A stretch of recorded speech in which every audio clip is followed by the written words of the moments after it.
Max the Monarch's magnificent migration in a sun-dappled meadow filled with wildflowers. A monarch butterfly named Mariposa gently laid a tiny egg on the underside of a milkweed leaf. The egg, no bigger than a pinhead, gleamed like a pearl in the sunlight. "Grow strong, little one," Mariposa whispered. "Your journey will be long, but wonderful." 4 days later, the egg hatched, and out emerged a tiny caterpillar named Max. He was so small he could barely be seen, but he had a very big job to do. Eat, and then eat some more. "Munch, munch, munch," went Max, as he devoured the milkweed leaf. The milkweed tasted bitter to most creatures, but to Max, it was perfect.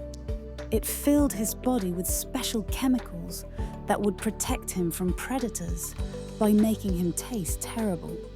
As Max ate, his body grew bigger, and striking bands of black, yellow, and white appeared on his skin.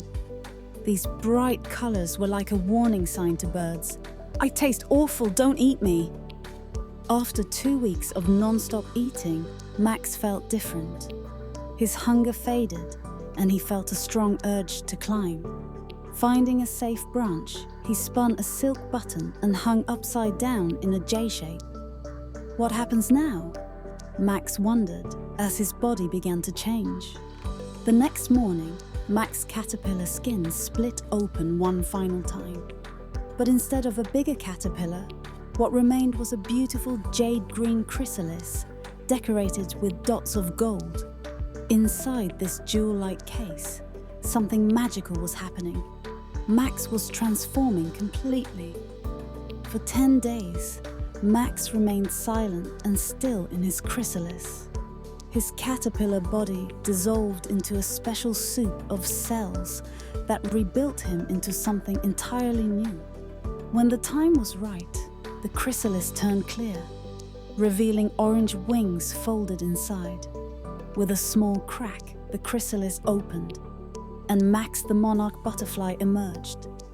His wings were crumpled and damp at first, but as he hung patiently, they filled with fluid and expanded into large, beautiful orange sails, patterned with black lines and white spots. "I'm flying," Max exclaimed during his first wobbly flight. He discovered the joy of sipping sweet nectar from flowers using his long, straw-like proboscis, so different from his leaf-munching days as a caterpillar. As summer turned to fall, Max felt a strange new feeling. "There's a pull toward the south," he told his friend Millie, another monarch. "I can feel it in my wings." "That's because we're the special generation," Millie explained. "We're born to make the great migration to Mexico. We'll travel over 2,000 miles to a forest we've never seen, yet somehow remember." Soon, thousands of monarchs gathered in the meadow, and as if responding to a silent signal, they took flight together, swirling upward on warm air currents. Higher and higher they flew, until they were hundreds of feet above the ground. Then, they all turned south. The journey was long and dangerous. Storm winds blew many butterflies off course. Fields without flowers meant days with little food.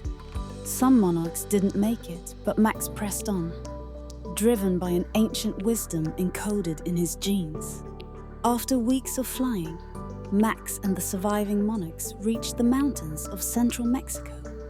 There, in a forest of tall oyamo fir trees, millions of monarchs covered every branch and trunk, their orange wings folding and unfolding in the sunlight. "We've made it," Max said in wonder. The ancestral overwintering grounds of the monarchs.